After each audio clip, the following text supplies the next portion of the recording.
Reveal thyself, destroyer. Okay.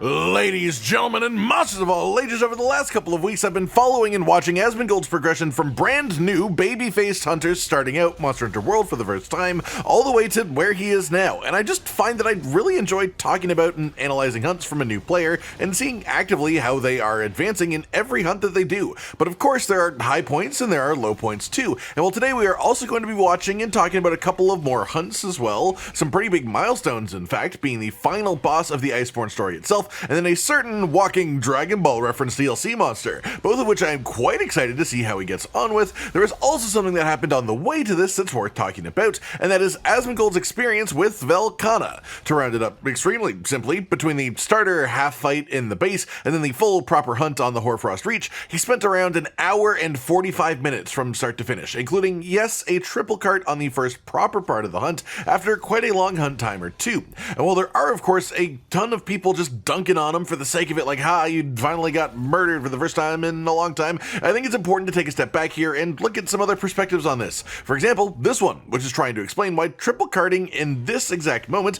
might actually be a good thing for him, and I sort of agree honestly. He hasn't triple carted in a long time, and the result of that is his learning has sort of stagnated. Essentially, he learned shoulder tackle for the Great Sword, which is of course very important to learn, but then once he got that under his belt, it was enough to just sort of brute force even deeper into Iceborne without really doing things like wall bangs with the clutch claw or having these stronger mantles in Rocksteady and Temporal unlocked. And the thing is, there is absolutely nothing wrong with what he's currently doing. I do want to emphasize that, because while fundamentally there is a lot of learning that can be done and will probably eventually be done if he keeps playing, he just hasn't been incentivized to do it yet by the game itself. The thing is, because of this and because of him basically sailing through the game until this point without too much of a problem, when he does hit a first proper wall that takes him more than a couple of hunt attempts to get, it's probably going to be a bit of an issue. For example, today we are diving into the beginning of his post-game DLC experience, and as you start to get into those, they sort of completely expect you to have an actual build together because they were released, well, after the expansion came out. As well, some of the DLC monsters are quite hard even in a good build, so sooner or later we will see Asmongold hit a sort of wall, and the question is just whether he has invested enough in the game and enjoying it enough to actually try and dig his way under the wall by learning new parts of the game and actually gaining a shovel in his kit, increasing his skill level, or if he's just going to try and keep climbing a wall that's getting increasingly higher and higher.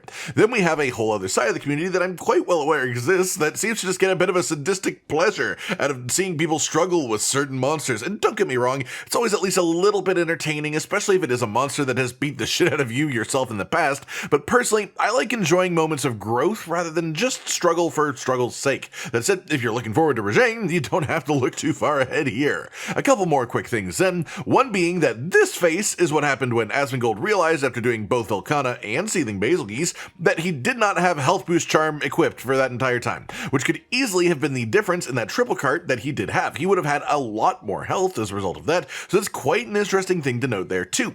And then we just have this fun comment mentioning that he is actually starting to pronounce some of the names correctly, which clearly shows he actually cares. And while I do think that is actually just a coincidence, honestly, he pronounces them the way that he thinks they should be said, and if that happens to be the correct pronunciation, then sure. I do also think that it's clear to anyone who enjoys Monster Hunter that this is now someone who is hooked on the core gameplay of Monster Hunter. The only real question at this point is if he is hooked enough by the uniqueness of hunting to still have that itch after he eventually completely finishes the game, or is it enough for him to just fight each monster once, as that is the next stage in true Monster Hunter addiction. There are tons of Monster Hunter players who just play through each monster one time and then drop it and move on, but the real addiction comes when you move into the end game and you actually get hooked on that. That's it for that section then. I will say I considered analyzing the whole Velkhana 3 hunt journey, but it felt like a bit too one note for me, especially given the two monsters that we have today are just far larger milestones that I really wanted to talk about, at least for me. That said, if you guys really want me to check out the Velkhana hunts itself, then have your say in the comments down below and tell us. Without further ado then, let's dive on into the beauty that is Iceborne's final boss of the main story, the absolute mysterious enigma that is Shara Ishvalda. Alright, let's do it. Am I just gonna jump down there? Well, I mean, I wouldn't say jump is necessarily the correct word. It's more of a controlled fall. Some kind of ice golem? Ice golem? I mean, the word golem is pretty close to being right. It's Geodude. It's Geodude. Fuck me. Oh, I love people's first Shara Ishvalda because it's just such an otherworldly creature when you first see it. You have no idea. Like, we've actually talked a couple of times within this series of videos about the idea that a lot of monsters have a sort of physical representation of what their moveset is going to be. Like, you look at a monster, you can see some sort of features that stick out, some sort of things that look abnormal in a way that your brain can understand. Like, for example, Glavenus, giant sword for a tail. He's probably going to use his tail for a lot of attacks. His tail's probably going to be a pretty rare part if you smash it and break it, and also, he's probably going to use his tail in ways that you would imagine someone would use a sword if it was attached to their body at that angle. So just looking at the monster, you can assume a lot about it because of that. Then you've got this thing. What can you assume about him? He is really big, he looks like he's made of rocks, he's real chunky in the front and real light in the back, which probably makes you think he's weaker in the back, and that's not necessarily true, but that's what my mind would go to there. His giant head looks like he's going to use that as just a weapon all the time, and he does that too. However, the frickin' wing arms, the way that they just sort of bend in and out using the sort of same concept as Valstrax's wing structure from Valstrax's wing structure from Generations Ultimate, and of course he then progressed into Rise and Sunbreak, but it's the same concept of like the wings that can shift from being wing-shaped into these strange like tentacle formations. And it just creates some very interesting animations that your brain can't really conceptualize until you see it for the first couple of times. So far, he's just been sort of hitting the rear, which again, as I mentioned earlier, I think is a logical thing to do, because a lot of these attacks are coming from the front, and the rear just literally looks like it would be weaker. But I think now he's realized there's a lot of gray numbers back there, he's moved to the head, he's seen the orange numbers, he now understands that your goal is to actually attack the head. It's just obviously also a pretty dangerous spot. Then we got Bulldozer Mode. I fucking love that animation, it's so good.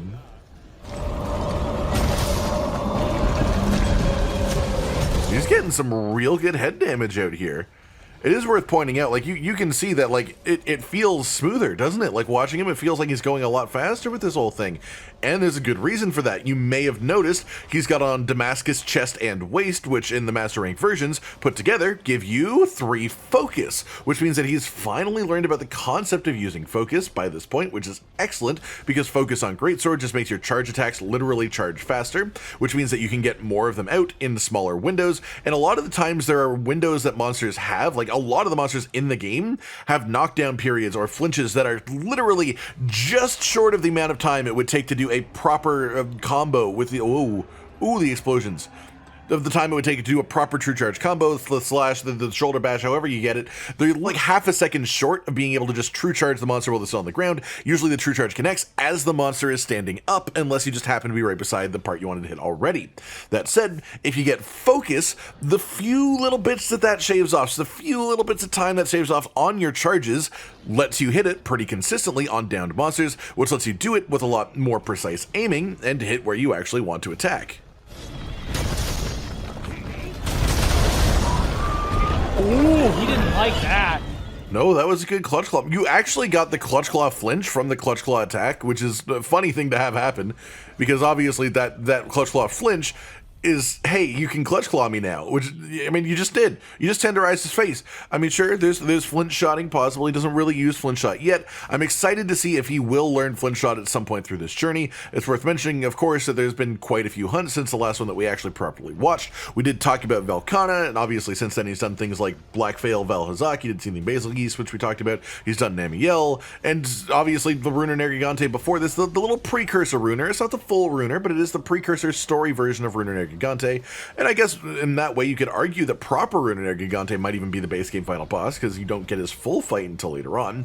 But, I mean, this is the final story boss, so it's an important distinction. Maybe we'll talk about Nergigante at some point if he does it properly, if he gets to MR 100, but I would say, I don't know if that's going to happen at least anytime soon necessarily. There's a lot more milestones that I think will happen first.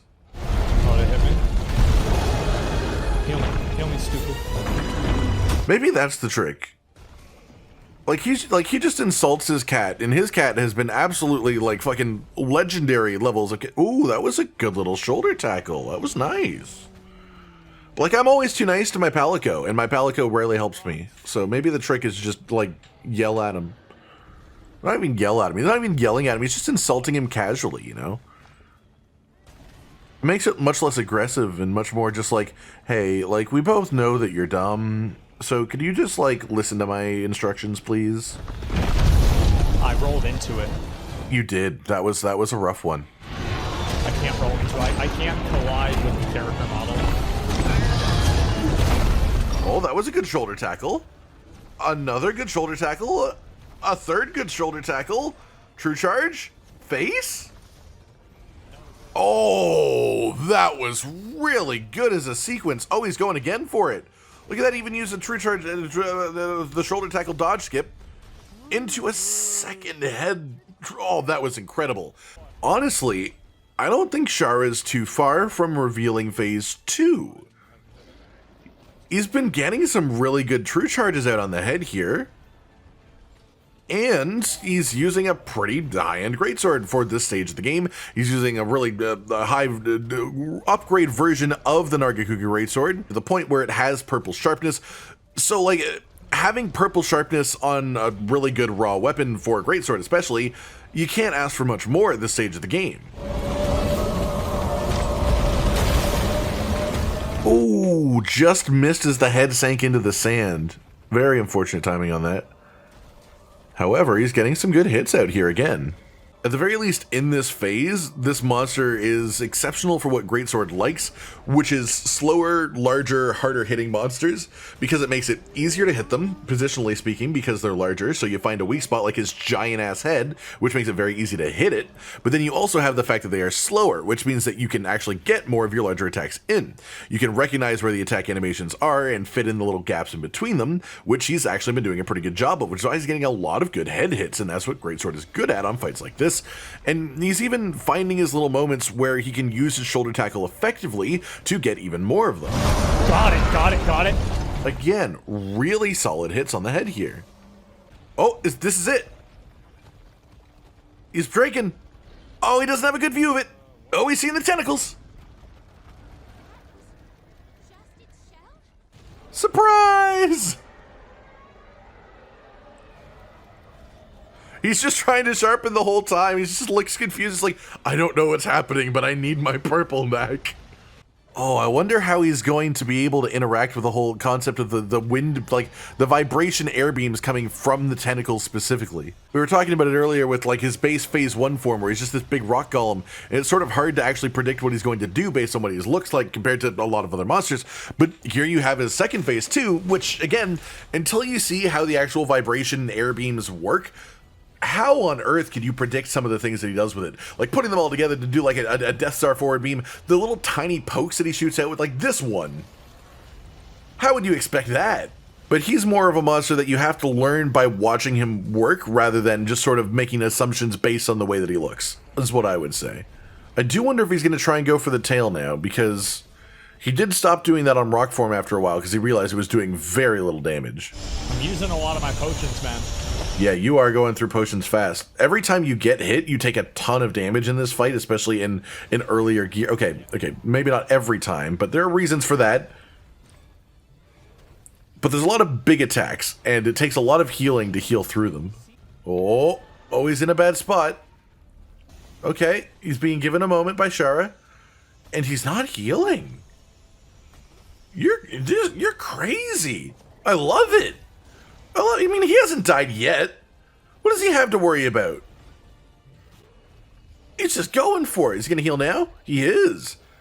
So he got... That was close. I had to go in between those little things. Oh, that was beautiful. That beautiful hitbox. Tell me the hitboxes in this game aren't good. Look at that. Tell me the hitboxes are a problem. He fucking slides through like an inch in between those two tendrils. Even recognizing that he did it, he moved there on purpose from what he said himself, and it worked. It's so beautiful. I love that. Here he goes, back to the tail, as predicted. It's still gray numbers at that end, at the very least, but it is a tail you can cut.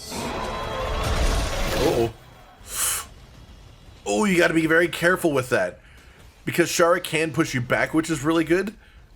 but he can also drag you into the backside of the beam, which has a really extended hitbox. Right here you saw he broke the right claw of Shara Ishvalda. Shara Ishvalda, like many monsters of this sort of shape, obviously he does have a more unique shape, but I mean more the standing on 4 legs variety. A lot of them, if you manage to break a front leg, will get a knockdown. Right there, what he managed to do, whether intentionally or not, he probably doesn't know that breaking the claw is a guaranteed knockdown on Shara, because obviously it's the first time he's fought him, but he broke the one claw, knocked it down, kept attacking and started hitting the other claw. Then when Shara stood up, he broke the second claw, getting a second knockdown to then get even further combos. Like, that was just an absolutely beautiful chain of damage, and that's all you really need on Greatsword. Because the thing is, with a lot of weapons, especially the faster ones, you need to sort of keep consistent damage throughout the entire hunt. You need to be hitting constantly, dodging every attack as carefully as you can, and just keeping the damage up, because you're not going to kill the monster in just a few good moments. You need to kill the monster by just consistently applying damage throughout your hunt timer to be able to reach the point where you finish it. However, with something like Greatsword, you can just sort of combo your way to victory from nothing.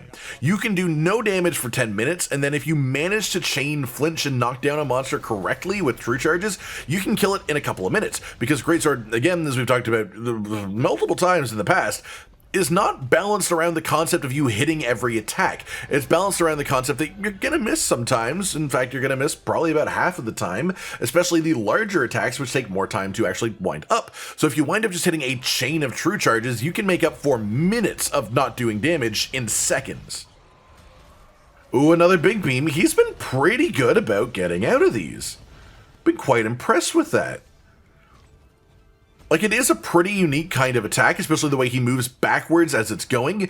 Not many monsters really do that at all, especially ones that he's been able to fight in the world in Iceborne up to this point. So the fact that he's adjusted to that animation is pretty impressive, because that one catches people out a lot, especially with some of the slower recovery frame weapons. Oh, good tail tenderize. That's what you want if you're going to start beating on that tail. Now you can get some actual good numbers going. Look at that. So much nicer. Shara has such cool attacks. Oh, knocked him into the quicksand. Then the explosion from the quicksand. Yeah, positioning in... Ooh, laser trap. Mission impossible. You made it out. Shara has some really interesting positional mechanics, because he's got a lot of things that can just sort of push you around, and he also has the ability to reverberate through the sort of softer sand-like portions of the map that he makes, causing them to double hit. You'll see right here as the beams go through them, they have all these little aftershock explosions which do extra damage. And so what you need to do positionally with Shara is not only not stand in the sand puddles, of course, because they explode, but even past that, you need to avoid standing in a line with him, because he has abilities that can just wind pressure you backwards and push you into the sand and cause a bunch of multi-hits, and that's the way that a lot of feints can happen in this fight, is if you get hit once, like this, get shoved into the sand, like that, and if it was an air attack, it would also cause an aftershock, doing another hit of damage, doing over half of his health in an instant. Oh, he's getting hit by that. Oh! Don't get up. Oh my god. That is the attack that for a lot of hunters really teaches them the concept of staying down and getting your free iframes when you get knocked down. Because that attack will kill you if you get up instantly and you're not careful, because it hits you, you go down. If you get up instantly, the beam is still going. It still has hit detection frames. He's digging underground. Oh, is it Spirit Bomb time? I think it's Spirit Bomb time. Look at him. Look at him. Look up. Look up. Asmon, look up. Asmongold, you better look up, motherfucker. You're about to take a lot of damage. What? How did that not happen? He just, naturally avoided the Spirit Bomb. That's not Shara, you gotta aim it at least a little bit, buddy. He was right under you.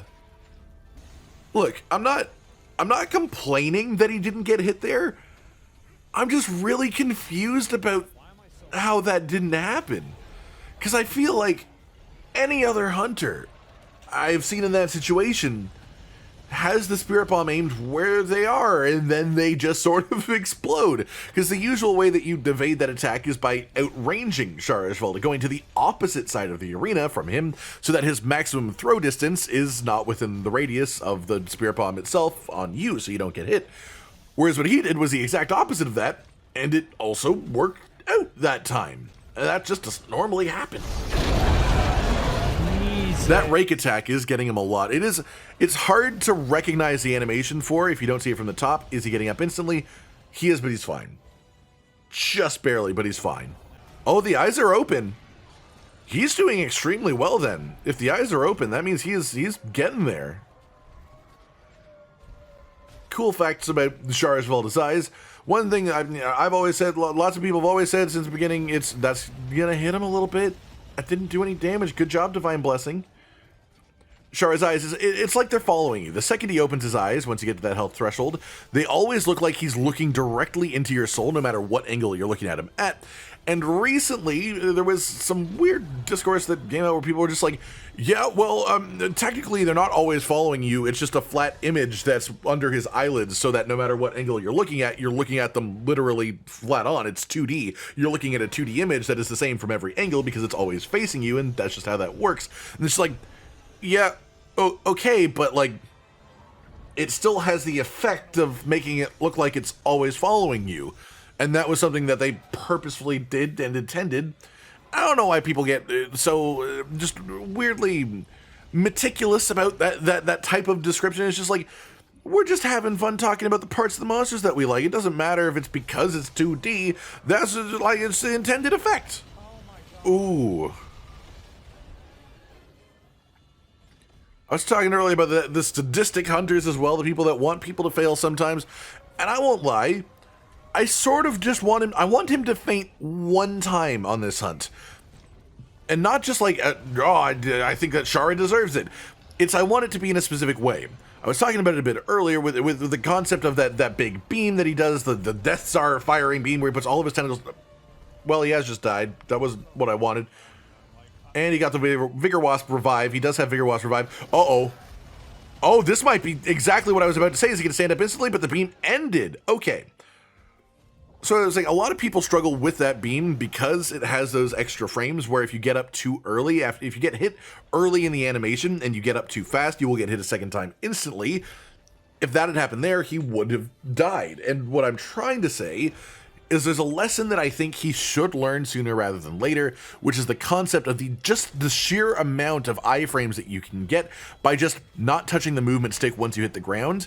And that attack is so good at teaching new players that for the first time, people that haven't even realized up until that point. I know it's crazy to get until the end of Iceborne to do that, but as we're seeing here, you can absolutely get there without knowing that information. Shara just happens to be a monster that punishes specifically that in interesting ways. And I think that provides the opportunity to learn something that can make all fights in Monster Hunter easier.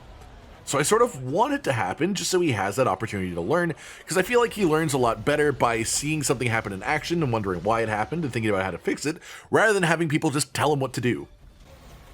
Here we go with another beam. He's being brought back by the arm. That was a beautiful positioning. Again, don't know whether he did it on purpose or not, whether it was subconscious or whether it was just full coincidence, but he put himself behind the claw, so he was still hitting the front leg by hitting the sort of like the middle joint of the leg and getting those nice, beautiful orange numbers, but in a way where the claw itself pushed him back from the recoil of the big beam so that he was moving along with him backwards and still keeping his angle on the leg itself. And it's a beautiful little greatsword tech type of maneuver that you can definitely pull off on a lot of monsters once you understand their moveset. Oh, that was a good hit. And it didn't result in the tail cut. I thought that one might do it. Oh, here comes another spirit bomb. He's just running at him. Will he see it this time? No, his camera's too... He's getting the loot. If he gets hit by this because he grabbed the loot... No, he's on the edge. He's fine. Man, I swear the radius on that explosion was larger. Maybe it's just, you know, hitting me from the past, like I'm remembering it bigger. Good tail hits again. He did get the tenderize off. So he does have it back to the orange numbers, back to weakness exploit actually helping him.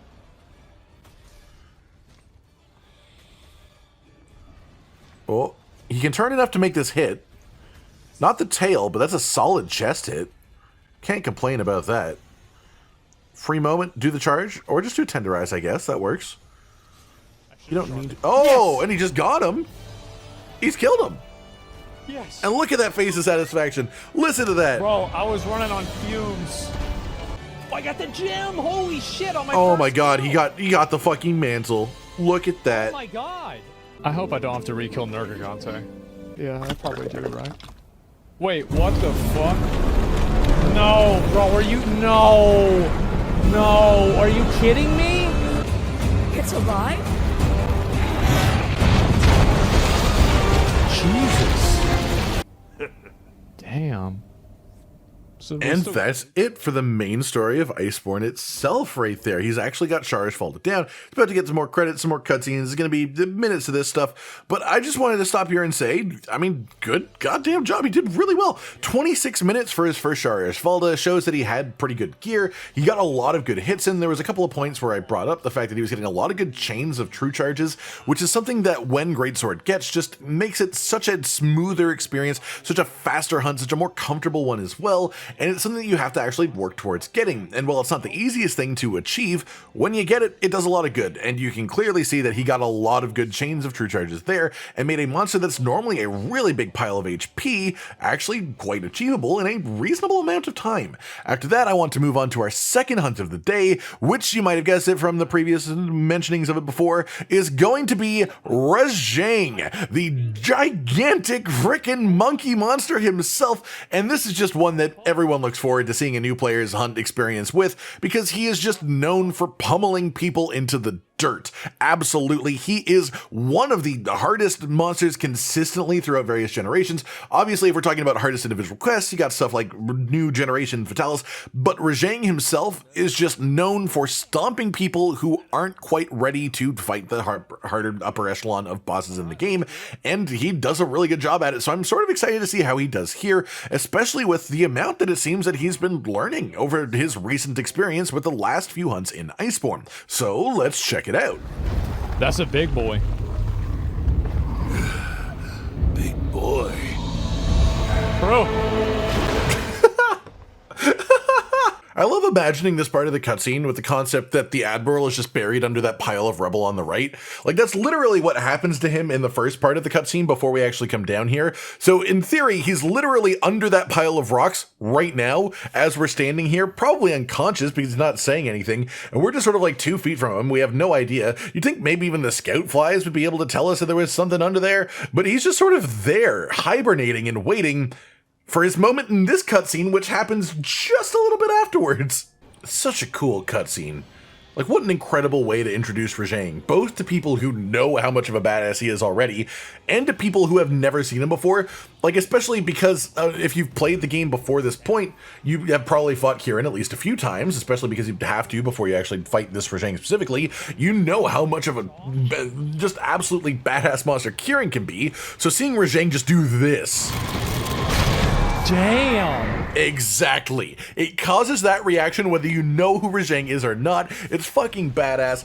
And can we also talk about the fact that Rajang, who is pretty much without a doubt a walking Dragon Ball reference, he is a big monkey ape guy who turns yellow hair when he gets angrier.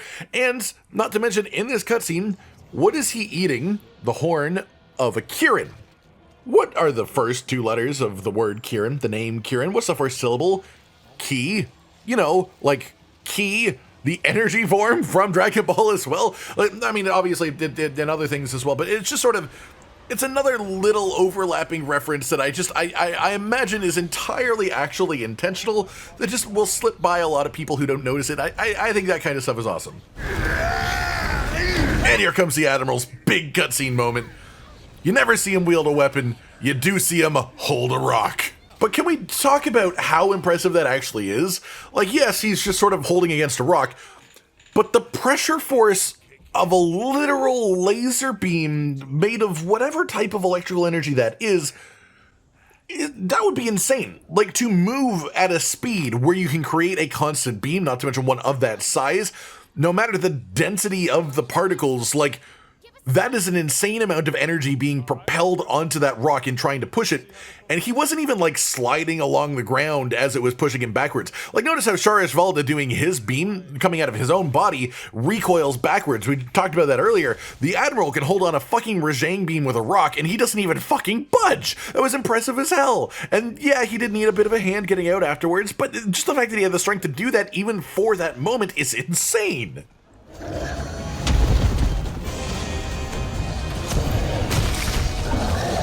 Oh, it's a real solid tail hit here.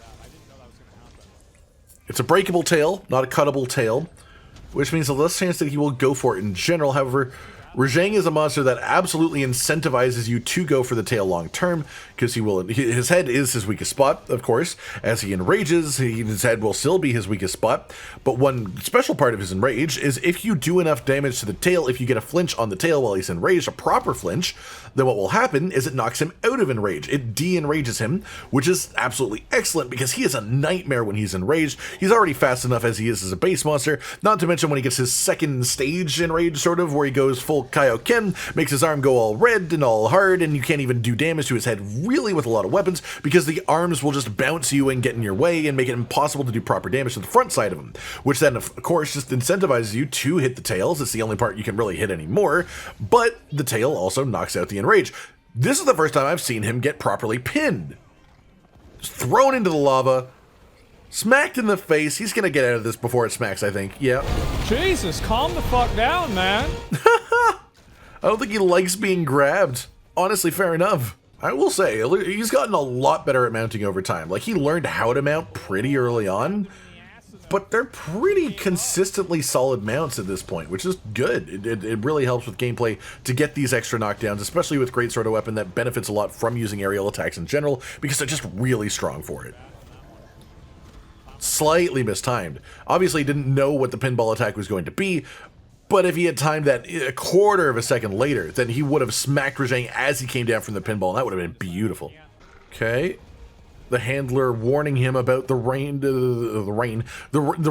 rage arms of Rajang. It was sort of what my brain just compacted there, where he's got the whole hardened arms now, and you're now going to start bouncing off of his arms as well. However, he's going for the tail, which is obviously the right strategy we talked about earlier. Rajang lifting the rocks out of the ground, getting just the corner of earth that he was standing on just a little bit. That is so unfortunate. Handler even mentioning that going for the tail knocks him out of rage mode, but he didn't necessarily see that, I don't think. Super low health. Is he going to cart to Rajang early? Big slam. He's running sideways. That's how you dodge that perfectly. You can run diagonally for a higher chance. Oh, and then just the quick charge afterwards takes him out. He did not heal fast enough. However, of course, he's got the upgraded Vigor Wasp, which means that he gets a bonus cart per hunt because this cat is upgraded to the point where it has this little extra part of the tool and the gadget that was added in Iceborne that essentially just gives you a free death.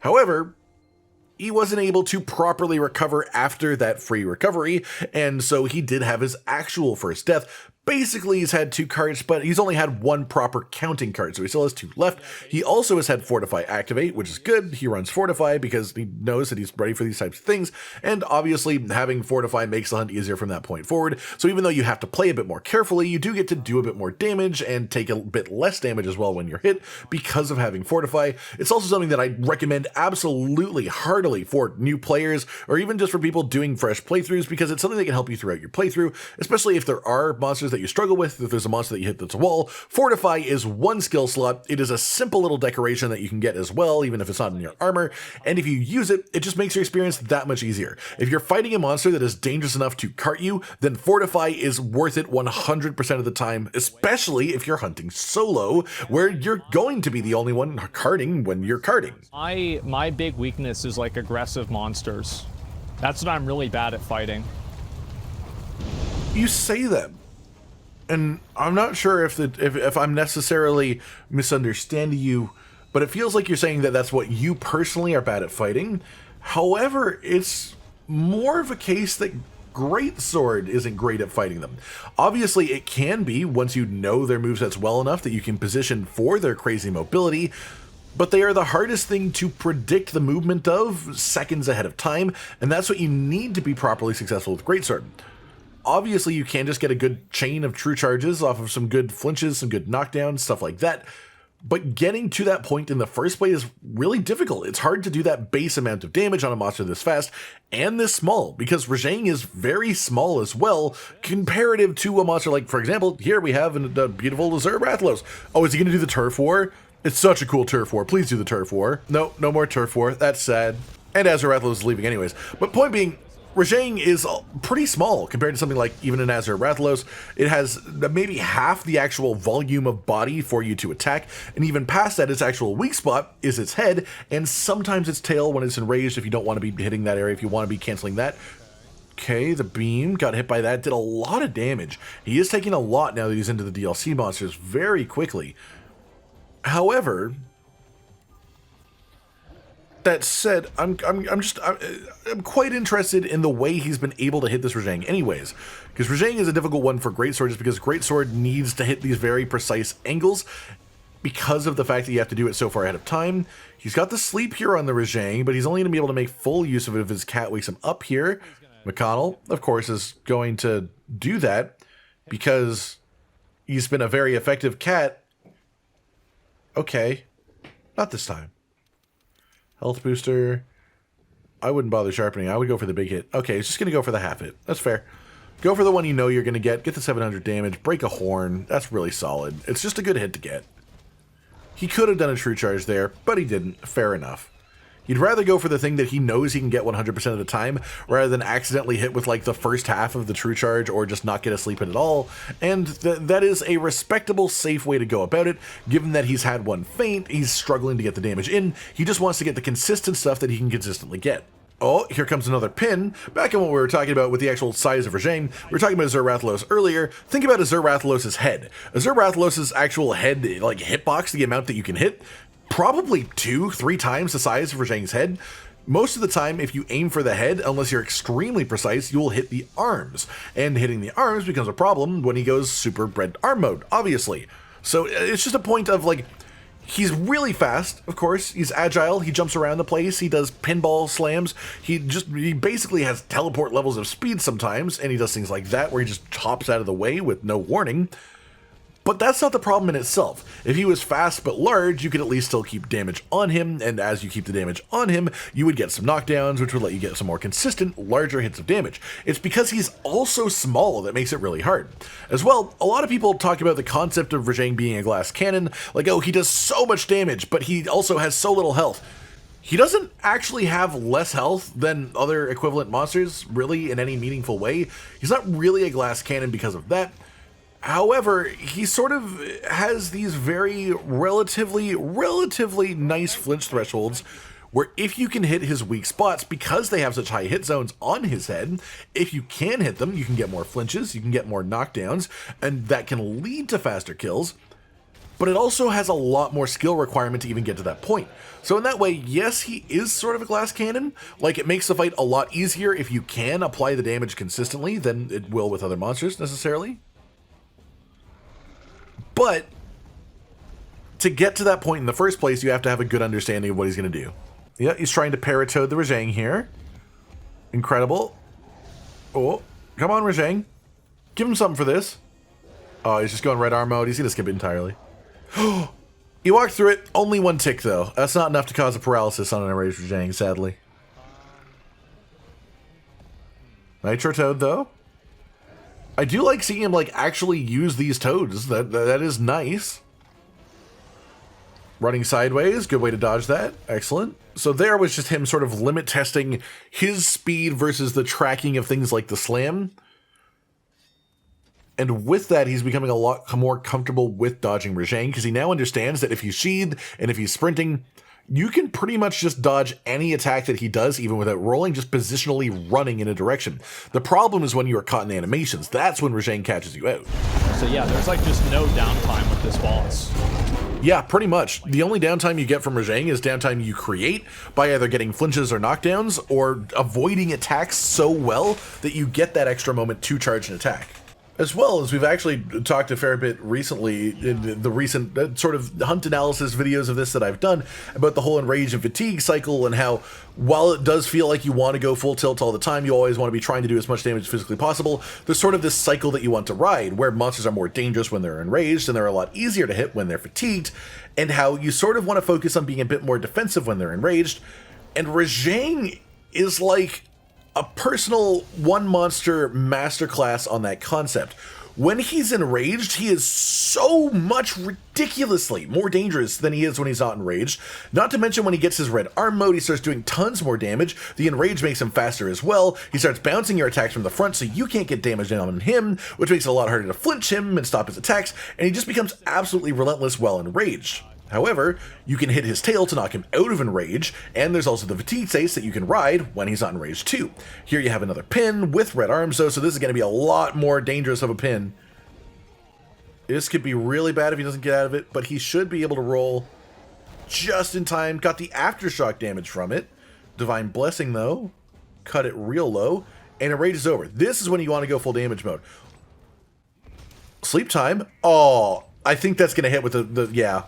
Unfortunately, not a perfect true charge wake up, but still some damage. And especially the fact that he's not currently enraged. That is really big for him right now. Oh, I think he's getting ready to go eat. Look at him, he's sniffing the air, drooling out of his mouth. Oh, but that flinch will stop it. He didn't flinch him into the wall, so he does not get reactionarily a flinch attacked. That was so close to flinching into the wall. And another horn break. He's actually doing excellent damage to this Rajang, all things considered. Like, he's struggling to find his openings, but when he finds his openings, he is taking advantage of them very well. Part of finding openings, especially with a monster like this, is just practice. Like, he has a deranged moveset, but once you learn it, you can find your little spots where you can stand and predict his actual movement because you know how the animations function. Which is why Great Sword has a harder time, at least initially, with these faster and smaller bosses, is because it's a lot harder to predict movement that fast of a monster this small. But once you do, it's just as easy as everything else. Oh, run. Bad angle. Can't even outrun this. You can outrun it, you just need to have a very specific angle on it. Dodge the beam, that's your opening. I feel so stupid just like trying to run this out, you know? It's like, no. There is nothing wrong with running in a circle. You're doing lots of damage when he's not enraged. The problem also, I think, is my weapon. There we go. I think that's the first time that he's acknowledged the concept of the playstyle of Greatsword being not quite a good mesh or matchup for Rajang. And the thing is, while you can argue that, I would also argue once you really understand Rajang, Greatsword is one of the best weapons for him. Because if you know his positioning, you know his animations well enough, then you can get some sick-ass true charges on some really weak points and kill him in an absolute blitz. But I think it is absolutely a fact that there are a number of monsters in this game alone, not to mention the series as a whole, that are really difficult to fight for the first time with a Greatsword. Oh, big slam? Oh, I think he might have iframed that. I don't think his angle was quite right, but the dodge was well timed. Beam hits, Divine Blessing, saves him from the majority of the damage, and so he's fine.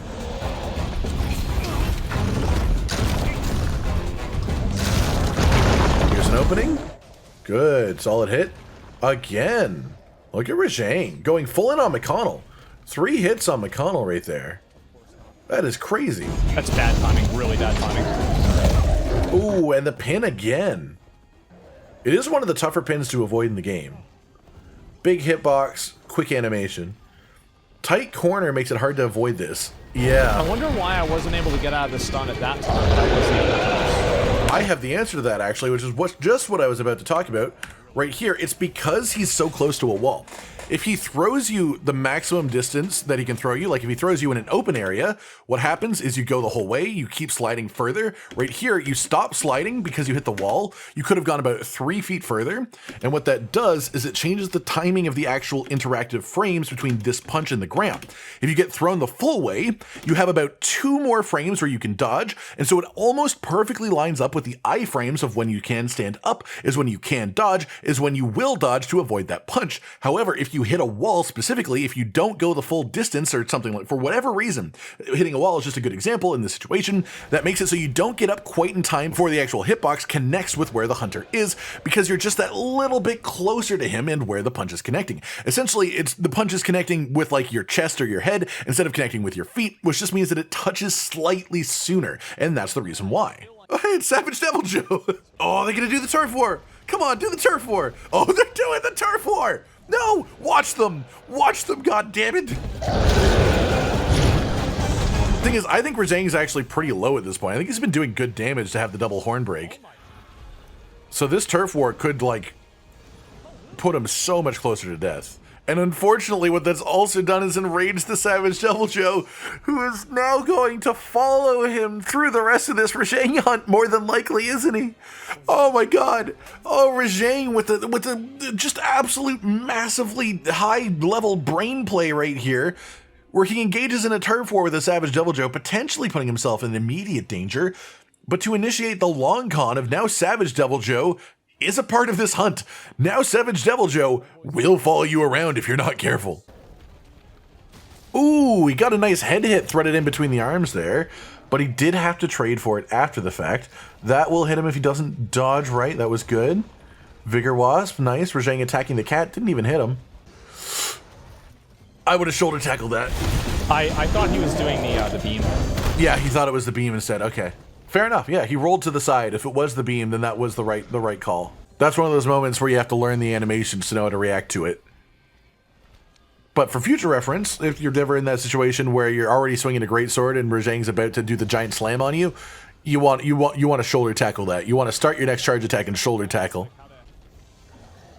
But he is starting to notice very much more that the actual beam, if he dodges it, is a massive opening. He's getting good hits in whenever the beam happens, even if enraged. Speaking of which, Rajang no longer enraged. This is going to be a lot easier for a little bit of time. Unless you get grabbed. He does have a nice open landing space behind him, though, so if Rajang just throws him straight, nope, into the wall. This one, I think, the angle's not bad. The cat flinch, okay. I wasn't sure if he was going to get away with that one or not, but generally, again, if you get thrown into a wall by his pin, you're getting hit the second time. The third hit of that combo always does the turn. That one's a deceptive attack, especially before you learn it. He did it again the other way there, because he attacks twice in one direction, then does a full turnaround spin attack that gets people right behind him. Good hit, but he got the enrage as well.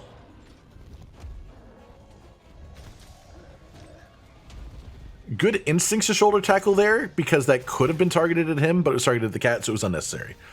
Solid tail hit there. He actually just broke the tail, which instantly de-enraged the Rajang.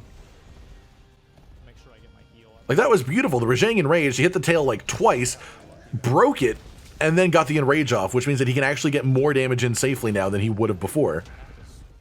I think this Rajang is close to death, too. Like, he's just a few solid hits from death. His tail's broken. Both horns are broken. What was that? Was that an arm? That was an arm now? Arm's broken? Look at those arms. He has broken, like, every part on this frickin' monkey. This could be the kill shot right here. No. But the flinch into the wall, so he's going to do the jump back.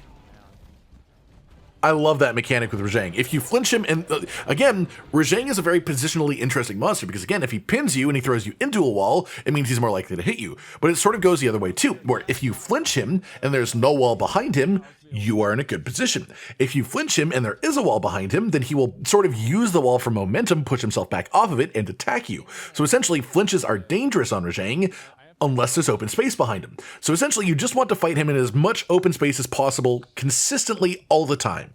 Free tail hits. Unnecessary 2B tail. He's going to get swung on here. Yep, that's the 3-attack spin combo. Again, that one will catch him out until he recognizes that it's all one combo, because that's how it is for every hunter. Because that attack combo is sort of, it's built to catch people out until they learn it. Okay, he's slowed down now.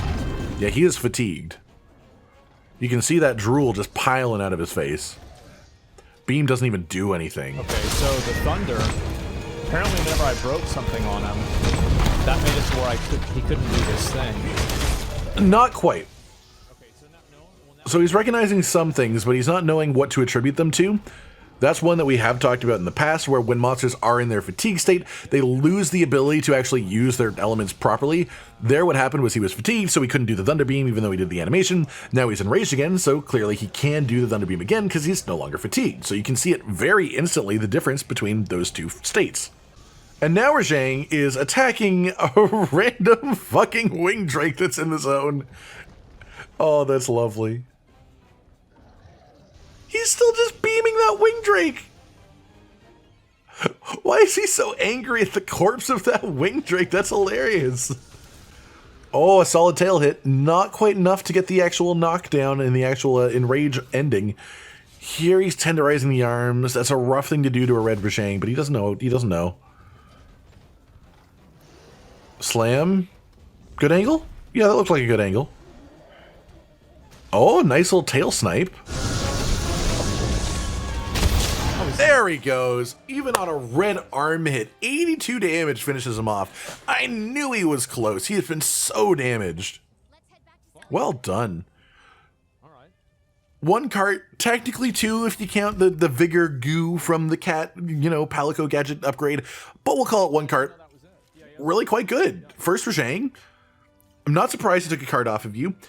It's not like a bad thing to have Rajang cart you by any means. He is an absolute wall of a monster, and the fact you got through him is quite impressive. You've got the Damascus armor on, you've got the extra focus, you've got the Nargacuga Great Sword, you've got a reasonable set, and yet you still have less than what the game generally expects you to bring into this. You carded only one time for real, and you had a really impressive hunt. You had some moments where it was really hard for you to do damage, but you played whether you meant to or not, whether it was subconsciously or not, around the idea of the enrage and fatigue cycle. You recognize that he was a lot more dangerous when he had the whole golden hair thing going on, and so there were times where Asmon would literally just sort of run in circles avoiding attacks. And while he thinks that that was a bad thing to do, while he thinks it was a bad way to play, I disagree. I think it's sort of the way that you're supposed to ride cycles with a monster this dangerous, and he did a really good job with it.